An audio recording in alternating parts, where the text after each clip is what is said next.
Alors salut les amis et bienvenue dans cette nouvelle vidéo de Gojanda. Ici c'est Jacob Gomez, je suis formateur et développeur web.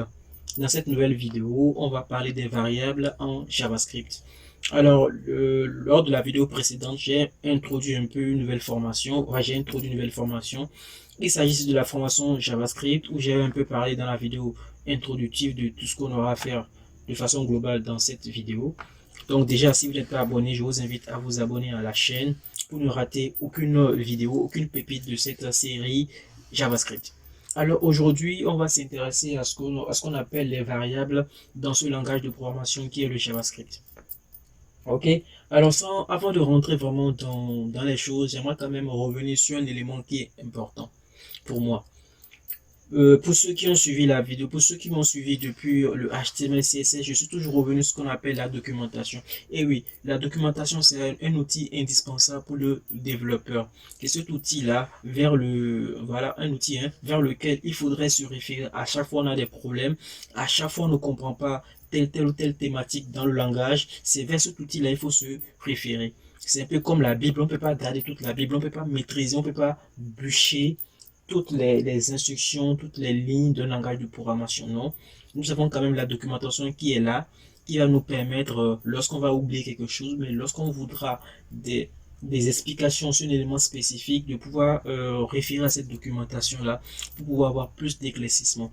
Alors déjà dans cette vidéo, moi je veux juste vous donner quelques éléments condensés, essayer de vous expliquer au mieux ce qui est dit dans la documentation. Mais si les éléments ne sont pas clairs pour vous, n'hésitez pas à vous rendre sur la documentation, vous documenter vous-même. C'est comme ça que vous allez progresser dans le monde du développement. Donc vous-même, n'hésitez pas à utiliser la documentation pour compléter au fait vos connaissances, vos compétences dans le JavaScript.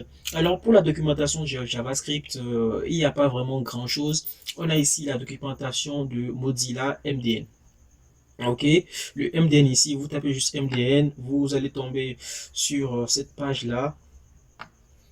Et là, vous venez dans référence, guide, vous allez tomber sur JavaScript. Donc, on va vous parler du JavaScript. L'avantage de MDN, c'est que voilà, la documentation est dans plusieurs langues. Vous pouvez la mettre en français et commencer par la lire, tout simplement. Voilà, on vous explique un peu ici les choses, etc., etc. Si vous cherchez par un élément, vous tapez la recherche. Vous cherchez par exemple les strings en JavaScript. Là, vous allez tomber sur par exemple la page des strings.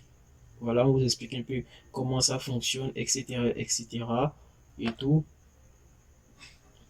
Voilà, les éléments qui sont en rouge, bon, c'est les éléments en fait qui sont dépréciés, c'est des instructions c'est des fonctions, bien des méthodes, des propriétés que vous ne pouvez plus utiliser au fait. Donc, on le met en rouge pour dire que voilà, c'est déprécié. Donc ça, c'est la documentation numéro 1. Donc au fur et à mesure, on va aussi faire des tours sur cette documentation-là. Ça vous permettra de vous familiariser avec cette documentation. La deuxième documentation assez similaire à celle de MDN, c'est DevDocs. DevDocs ici, c'est un peu comme une version plus simple, plus simple de MDN. Jusqu'ici, elle est en anglais, malheureusement. Mais avec DevDocs, vous voyez ici, c'est beaucoup plus simple. Vous cherchez, vous avez les éléments ici. En fait, c'est plus simplement. Voilà, vous avez accès à l'information beaucoup plus simplement, contrairement à MDN où c'est un peu mélangé. Et la recherche ici aussi, elle est vraiment excellente. Vous mettez ici par exemple string. Vous voyez, vous tombez ici sur string, etc.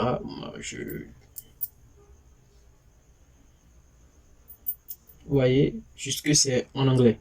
Donc c'est la même documentation. Vous allez voir que c'est les mêmes exemples qui sont utilisés. Donc vous pouvez utiliser les deux à vos devoirs. Donc voilà, les mêmes documentations. Voilà. C'est la même chose, juste que bon, l'autre est en français, l'autre en anglais. Bon, c'est la même chose. Voilà, ça c'était une petite introduction pour vous quand même montrer l'importance, l'utilité de ce qu'on appelle la documentation. Ce que si on reviendra là-dessus beaucoup plus tard, au fur et à mesure dans la vidéo.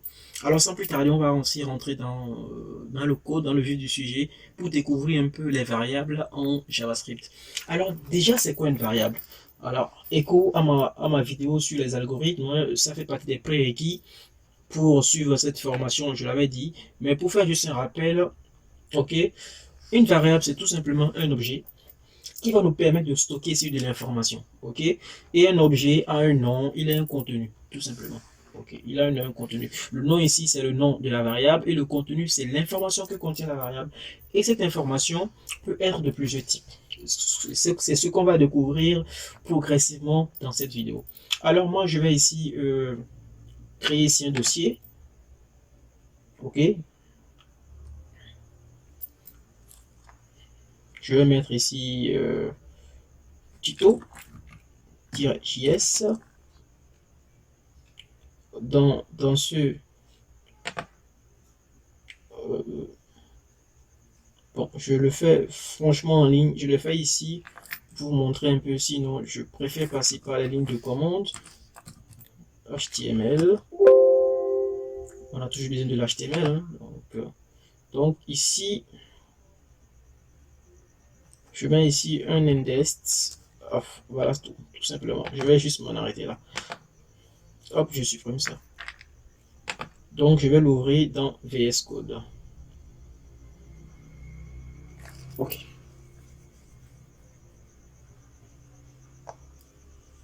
Donc en attendant que mon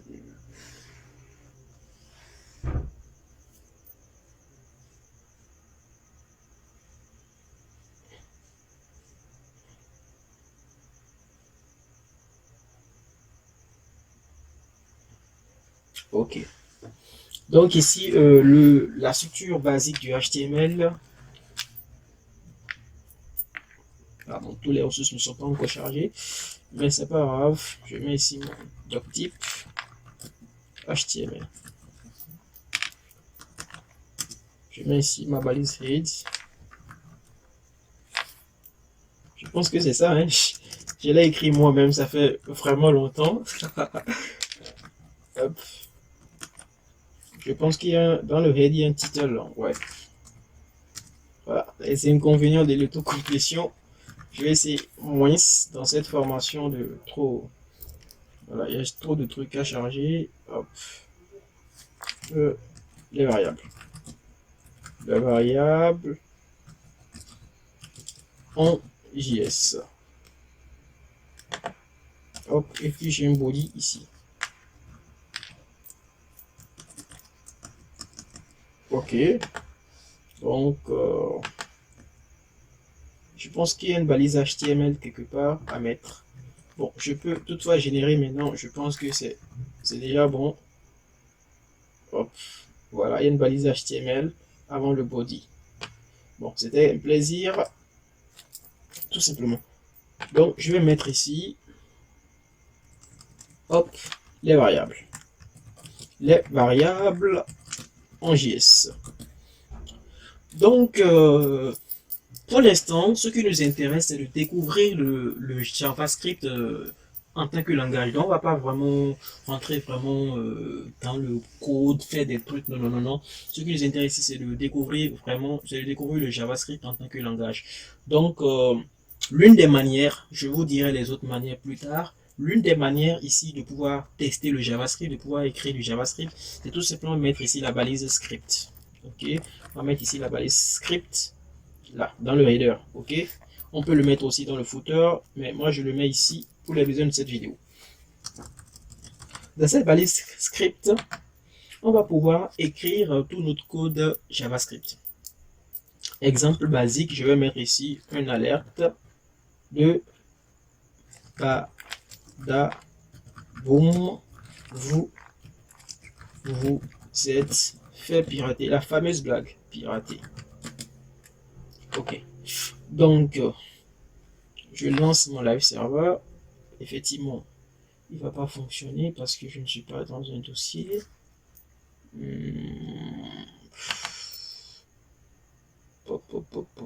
ne voulais pas du tout. Hop, c'est plutôt dans le bureau. Lab 2. Hop. Hop.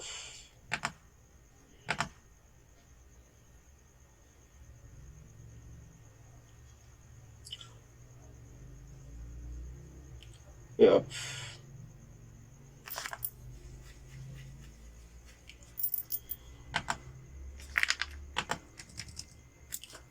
en attendant qu'il charge les ressources. Donc voilà un peu pour pouvoir écrire votre code JavaScript. Vous mettez ici la base script et vous mettez ici tout simplement voilà, le script de base qu'on a pris pour tester. Ok, donc là moi je vais lancer mon serveur. Je lance mon live server. Donc mon live server sera lancé.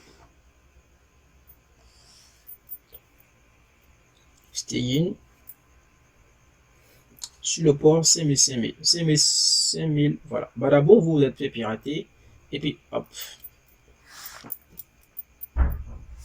Voilà. Donc nous avons écrit notre premier code ici JavaScript. Bon, le fameux hello world hein, pour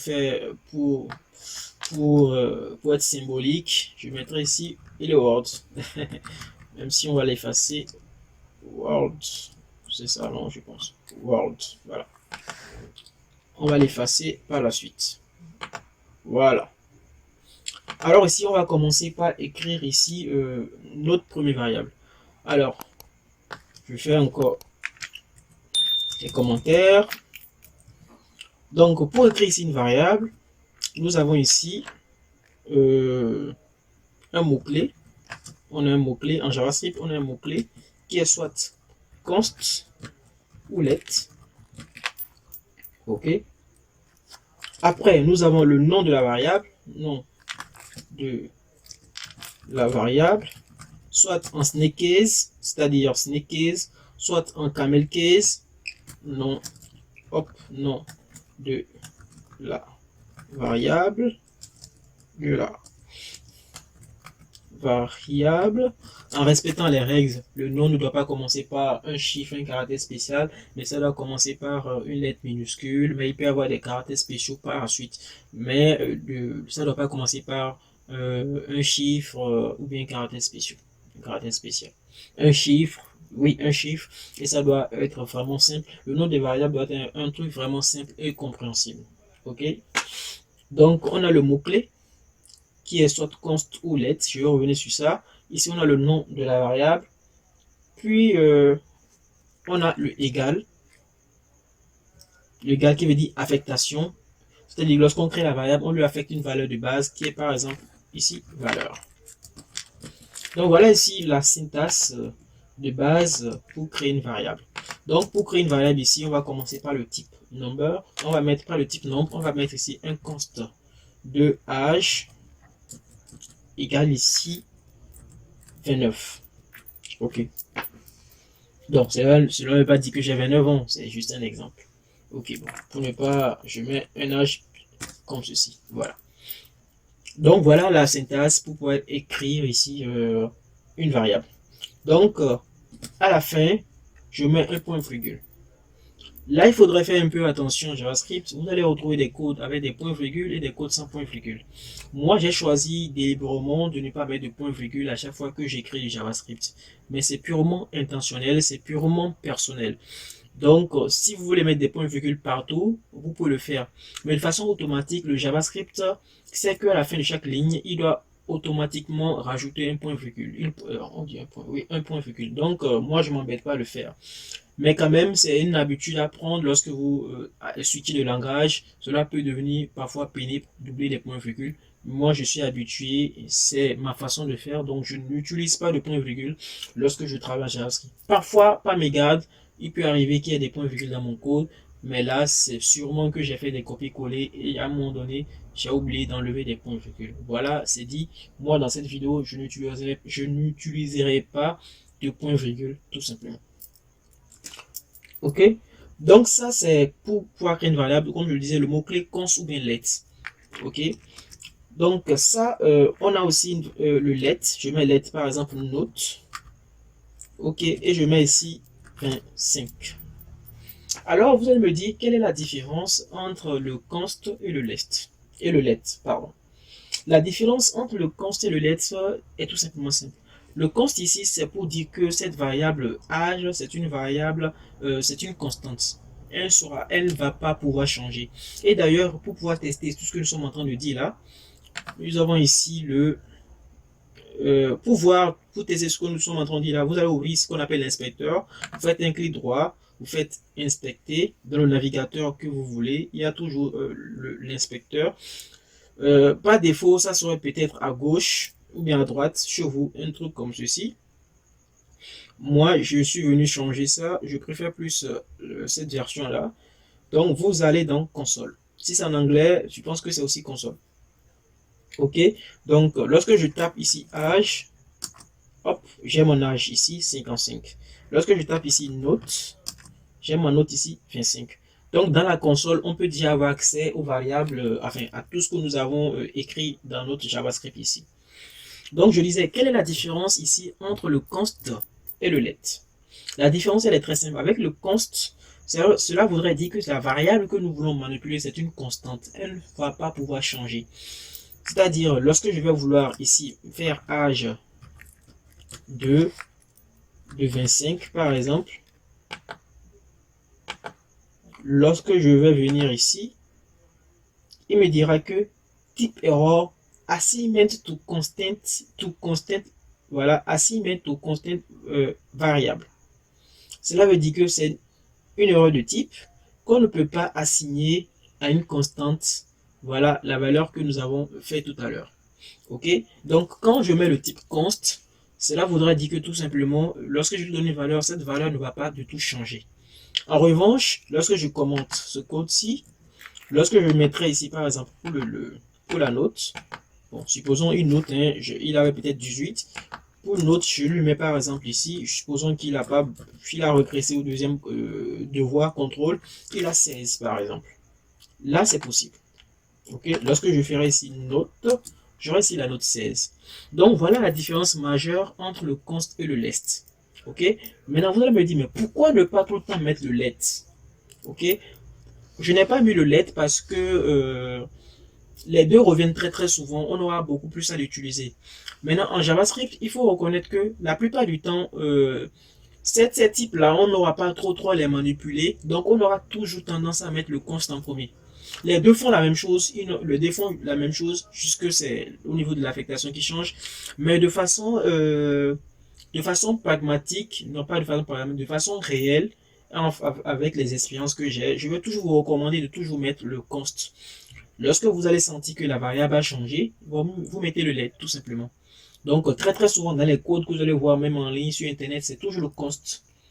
Je pense que même sur MDN ici, lorsqu'on était sur MDN, c'était const. Vous voyez, c'était const. Et lorsque vous sentez que la variable va changer, vous changez juste ça en let. Là, cela vous évite vraiment de vous casser la tête et tout. Donc, on va prendre la bonne habitude de toujours mettre const. Puis après, lorsqu'on on sent qu'il y aura une affectation, bah, on change la valeur, tout simplement. Donc, ici, le premier type que nous avons vu ici, c'est les entiers. Donc, pour créer une variable de type entier, vous mettez tout simplement le nom de la variable, vous mettez la valeur de type entier. Ok.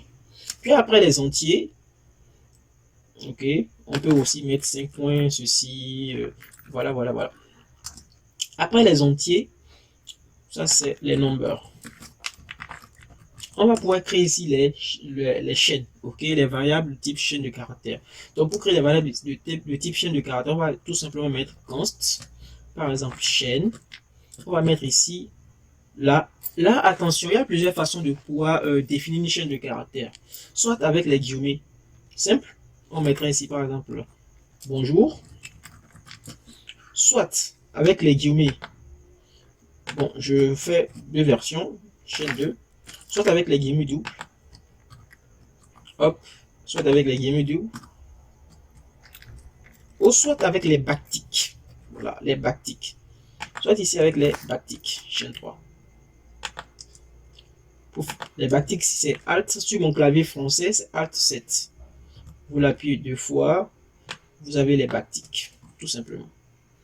Alors, vous allez me dire, mais pourquoi se compliquer la vie si les trois ne font que la même chose? Si on tape ici chaîne, hop, je mets ici chaîne 1, chaîne 2, chaîne 3, vous avez le même résultat. Donc pourquoi pouvoir créer plusieurs systèmes pour pouvoir afficher ici, pour pouvoir mettre en valeur ici les chaînes de caractères? En fait, c'est à cause des caractères spéciaux. Par exemple, si on veut mettre par exemple l'apostrophe ici, bah, vous voyez que c'est plus possible ici d'échapper. Ça avec voilà le signe d'échappement, c'est le Alt 8. Ok. Donc on est obligé ici d'échapper ça pour pouvoir continuer. Et parfois c'est pas esthétique du tout. Donc du coup ici aussi lorsqu'on va vouloir mettre des guillemets doubles, voilà, on sera obligé ici d'échapper ces guillemets doubles là. Voilà le Alt 8 pour ne pas que ça soit lu compris par le compilateur. Donc voilà la principale raison pour laquelle on a plusieurs façons de faire. Maintenant cette troisième façon de le faire est un peu plus spéciale. Supposons que ici, ok, on enlève ça. On va écrire une chaîne beaucoup plus longue. Bonjour les gens. On veut aller à la ligne par exemple. Vous voyez, ce n'est pas autorisé, ok? Ce n'est pas supporté, ce n'est pas autorisé. Supposons que vous avez un long paragraphe que vous avez copié-collé depuis Internet, par exemple, et que vous voulez mettre ça. Donc, ce n'est plus possible. C'est pas possible. Donc, c'est pas possible les retours à la ligne. Donc, pour pouvoir pour pouvoir accepter les retours à la ligne, donc nous avons ici les backticks. Voilà, il accepte tout ce qui est retour à la ligne, tout simplement. Donc voilà un peu. Donc voilà un peu les chaînes de caractères. Donc pour déclarer une variable de type chaîne de caractères, il faut tout simplement mettre ici le nom const, le nom de la variable et la valeur, soit en double, en guillemets simple, double ou bien backtick. Pour les backticks, c'est beaucoup plus compliqué que ça, mais en réalité c'est pas si compliqué, ok? Ce que moi je vais vous recommander, c'est d'utiliser soit les guillemets simples, soit les guillemets doubles. Les backticks, avec le temps, vous saurez vraiment quand est-ce les exploiter. Et en plus, dans cette vidéo-là, on va vraiment mettre l'accent là-dessus à des moments donnés. À des moments donnés, on va mettre l'accent là-dessus. Ok, donc je supprime. Ok, je laisse ça comme ça. Ok, donc là, nous sommes sur les chaînes. Donc, après les chaînes de caractères, on va avoir un peu ici les booléens. Ok, donc les booléens ici, c'est des types de variables qui sont soit vrais ou faux. Ok, hop. Soit vrai ou faux. Donc, on va mettre ici par exemple is true. Ok, is true. Ou bien is visible. Ou bien en français, on mettra tout simplement est visible. Est visible. Donc, est visible. Les booléens ici, c'est des valeurs soit vrai ou faux. Donc, on va mettre ici true ou bien false. Les booléens ne prennent que des valeurs. Ok, true ou false. Ça, c'est beaucoup très simple. On met ici true ou false. Ok, true ou false. Donc, ça, c'est les booléens. Booléens. On a ici true qui veut dire vrai ou false qui veut dire faux, tout simplement.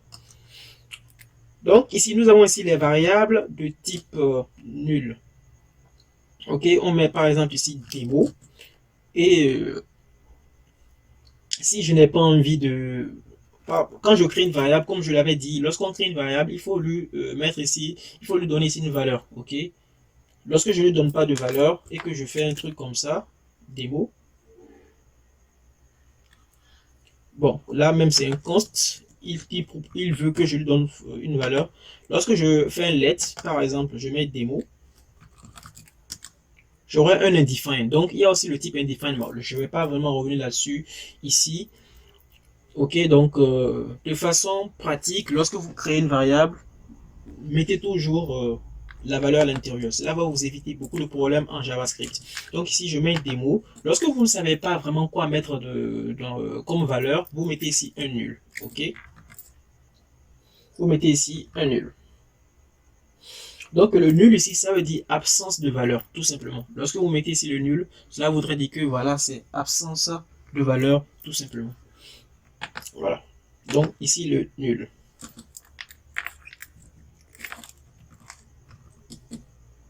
Donc quand c'est nul, ça veut dire que c'est absence de valeur. Quand c'est indefined, cela veut dire que la valeur n'est pas définie. Ok. Donc il y a une différence entre les deux. Donc on va continuer ici avec les tableaux. On va voir ici les tableaux. Donc les tableaux, dans la formation algorithmique, on avait parlé ici des tableaux qui étaient en fait ici une structure de données beaucoup plus utilisée pour pouvoir stocker les données complexes. Là par exemple, on veut stocker les notes d'un élève, ok, ou bien les notes d'une classe. Donc on va ici créer ce qu'on appelle un tableau. On va mettre ici note. Le tableau va s'appeler note. On va faire ici crochet. On va définir ici les notes de l'élève. Chaque note sera séparée, voilà, d'une virgule. Donc, on mettra ici par exemple 12, 13, 18 et 20, par exemple. Ici, en JavaScript, ici, contrairement à ce qu'on avait vu dans la série algorithmique, voilà, un tableau ici peut prendre plusieurs types de valeurs. Donc, je peux mettre ici, par exemple, une chaîne de caractères, c'est autorisé. OK? OK, c'est autorisé. Et je peux aussi, dans un tableau, mettre un autre tableau, par exemple, un sous-tableau, dans un tableau. Donc, je vais mettre ici la note 19 et la note 20, par exemple. Donc, un peu, c'est le même principe qu'au niveau des algorithmes. Donc, chaque élément ici représente une valeur et chaque élément est à une position donnée. Et par défaut, la position ici, c'est 0, 1, 2, 3, 4. Donc, lorsqu'on vient dans notre inspecteur ici, je mets note. Je ne sais plus si c'est note avec S. OK. Donc, nous avons une représentation visuelle ici de notre note. OK. On a la position 0, 1, 2 et puis le cinquième élément ici. Donc, lorsque nous voulons accéder à un élément, on appelle ça accès direct d'un élément dans un tableau. On va mettre tout simplement ici note, crochet. On va mettre l'index ou bien la position de l'élément. Ici, comme vous le voyez ici, nous avons de 0 à 5.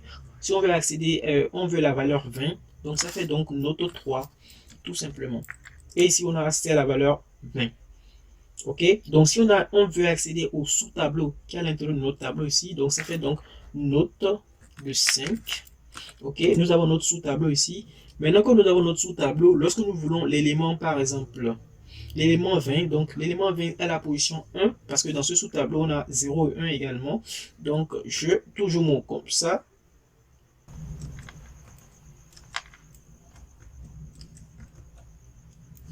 Crochet 1.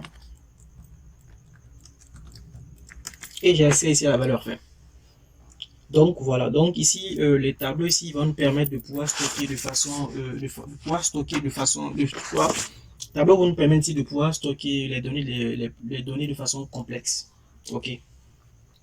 Donc ici c'est beaucoup plus simple. Donc nous aurons ici la syntaxe, elle est très simple. On a ici un crochet. Dans le crochet, on aura ici les différentes valeurs séparées par des virgules. Donc on peut mettre autant de valeurs qu'on veut et autant de types de valeurs qu'on veut. On peut mettre des booléens, etc., etc. Donc voilà un peu ici pour le tableau. Donc je vais vous présenter ici les objets. Voilà, les objets en JavaScript. OK. Donc ici les objets, pour pouvoir ici créer un objet, il faut tout simplement mettre, voilà, const, par exemple personne. Déjà les tableaux permettaient déjà de stocker les données d'un peu plus complexes, comme on l'a vu avec les notes. C'est-à-dire avec les notes, on peut stocker les notes d'un élève par exemple. Mais avec les objets, on peut stocker encore davantage des données beaucoup plus complexes. Par exemple, les données relatives à une personne. OK? Donc on prend ici une personne. Il a un nom. Donc le système d'objets ici, c'est un système de clé-valeur qui va nous permettre de pouvoir représenter un objet qui est soit une personne ou bien quelque chose d'autre. Donc voilà, donc ici nous avons un nom par exemple. Un nom. OK. Je m'appelle Gomez. Un prénom. Ici, Jacob. Bon, je l'ai mis, je le mets, Jacob. Un âge. Et je mets ici un âge bidon. Et puis, situation matrimoniale. Est célibataire. Célibataire. Je mets ici trou. Et célibataire trou. Et on peut encore davantage mettre d'autres informations. Donc ici, les objets vont nous permettre ici de pouvoir décrire un objet avec un système de clés et de valeurs, tout simplement. OK? Donc pour pouvoir avoir accès à un objet ici, lorsque, comme on l'a vu ici, OK, lorsque je vais mettre ici personne, hop, personne, hop, c'est personne avec X. Donc ici, nous avons accès à notre objet. Donc pour pouvoir avoir accès à un élément spécifique, il faut tout simplement mettre personne, point, voilà, point, par exemple, nom. Nous avons ici accès à nom. Lorsque je fais personne, point prénom, je mets le prénom, etc., etc. Ok. Donc, on peut pousser beaucoup plus loin, mais là, nous sommes en train de découvrir juste les variables et tout. Donc, après, lorsqu'on va beaucoup plus manipuler les objets, on verra un peu, voilà, quelques astuces, quelques objets, quelques propriétés des objets, des trucs comme ça. Mais pour l'instant, nous sommes juste en train de découvrir les variables en JavaScript et les objets ici, ça fait partie des variables en JavaScript, tout simplement. Maintenant, on sera amené peut-être, ou bien quelque chose peut vous pousser à pouvoir faire un truc comme ceci. Par exemple, là où c'est est célibataire, vous allez mettre un truc comme ça. Ok? Voilà.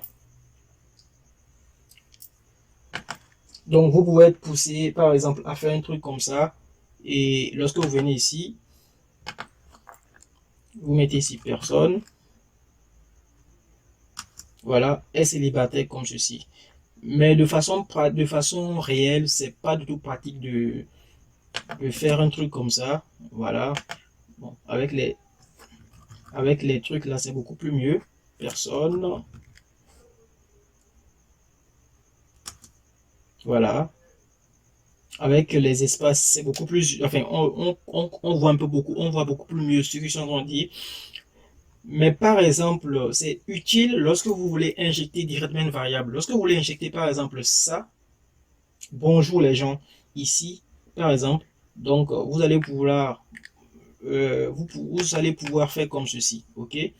C'est-à-dire, là c'est une variable, donc vous allez pouvoir mettre ici chaîne 2, ok? Chaîne 2. Mais si vous mettez chaîne 2, le chaîne 2 sera considéré ici comme une clé et non comme cette variable là quoi. Donc pour consommer au fait cette valeur là, vous allez tout simplement mettre tout simplement ici un crochet pour pouvoir spécifier voilà JavaScript que en réalité le crochet ici fait référence la chaîne 2 ici fait référence à la variable chaîne 2 qui va contenir ici la clé bonjour les gens. Donc du coup lorsqu'on va réactualiser, ok, lorsque je vais mettre ici personne, on aura ici bonjour les gens. Donc cette technique est beaucoup plus utilisée lorsque vous voulez injecter automatiquement des clés à votre objet. Donc moi par exemple, je l'ai principalement utilisé lors d'un projet où j'ai injecté automatiquement comme ça des éléments, des clés dans mon tableau. Et c'était pas forcément, comment dire, c'était pas forcément des chaînes de caractères simples, c'était des chaînes de caractères avec des espaces et tout. C'était pour pouvoir constituer euh, pour pouvoir construire des coordonnées, un truc comme ça. Donc c'était des trucs vraiment dynamiques. Je ne savais pas du tout comment ça allait se passer. Donc on a dû formater ça comme ça. Donc là, tout de suite, vous n'allez pas forcément pouvoir l'utiliser, mais c'est quand même important de savoir que c'est là. Ok, c'est quand même important de savoir que c'est là. Alors, avant de finir, on va essayer de parler ici du type off. Le type off, c'est quoi? C'est tout simplement une instruction qui va vous permettre de pouvoir connaître ici le type d'une variable. Ok? Donc, par exemple, on a ici, lorsque je fais le type off de chaîne, hop, le type off de chaîne, c'est type off. Lorsque je fais ici le type off de chaîne, il me dira que c'est un string. Lorsque je fais ici le type off de âge, il me dira que c'est un number.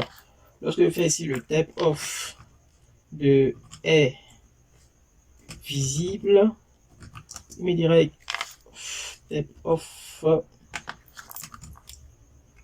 de est visible, il me dira que c'est un boolean, etc., etc. Donc le type off ici de type off de note avec S, il me dira que c'est un objet, ce qui est surprenant. Hein.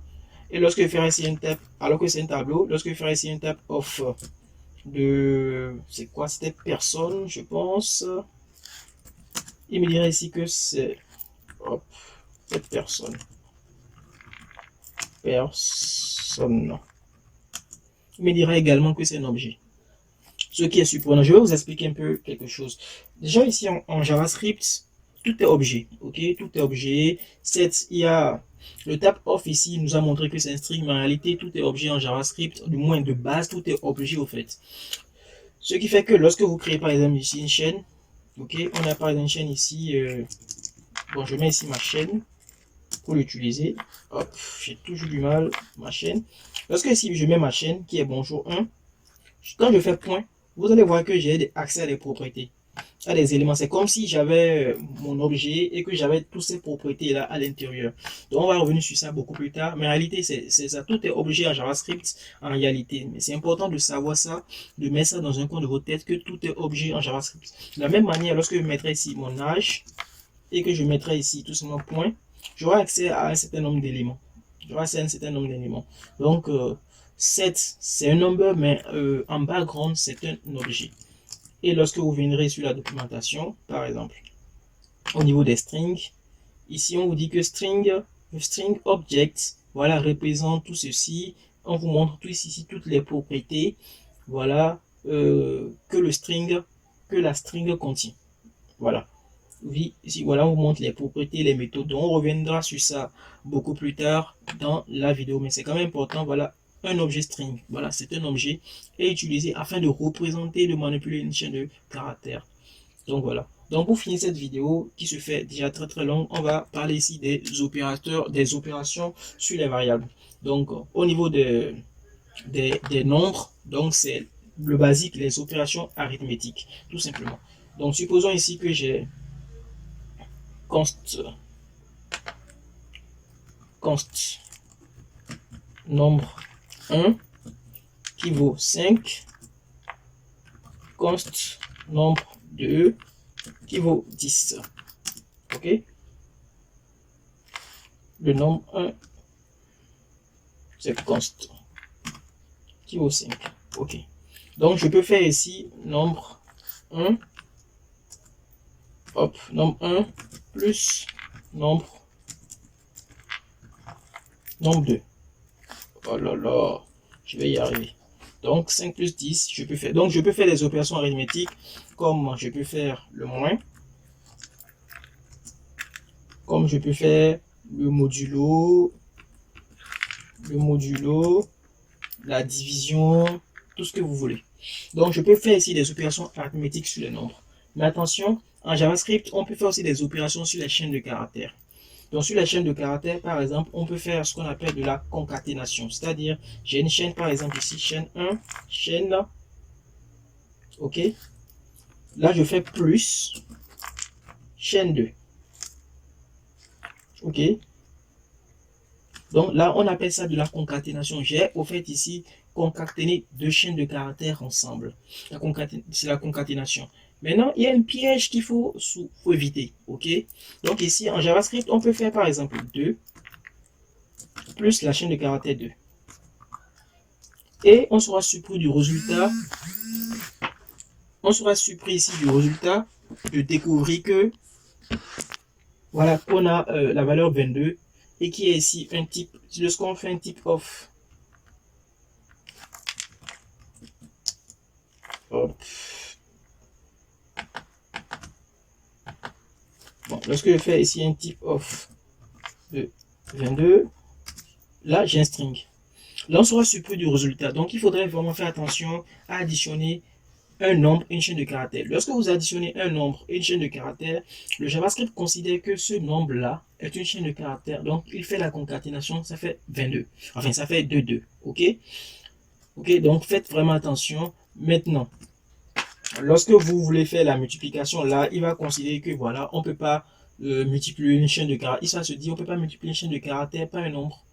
Donc, il va se dire ça quoi. Donc, comme on ne peut pas multiplier une chaîne de caractères par un nombre, donc il va tout simplement mettre ici 2 fois 2, il va tout simplement mettre 4 en considérant que voilà que c'est impossible de multiplier ici une chaîne de caractères par un nombre. Donc ici cette chaîne de caractères sera tout simplement considérée comme un nombre et ça fera 4.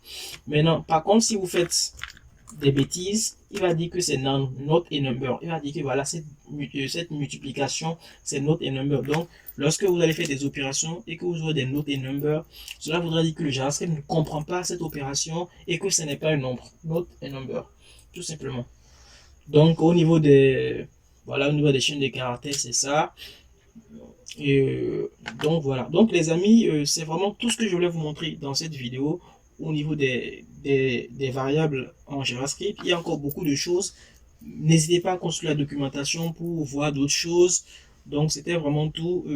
N'hésitez pas à liker et partager la vidéo à vos amis. Voilà, la formation JavaScript a déjà commencé. Sur ce, je vous dis à plus pour de très nouvelles vidéos. Ciao et paix sur vous.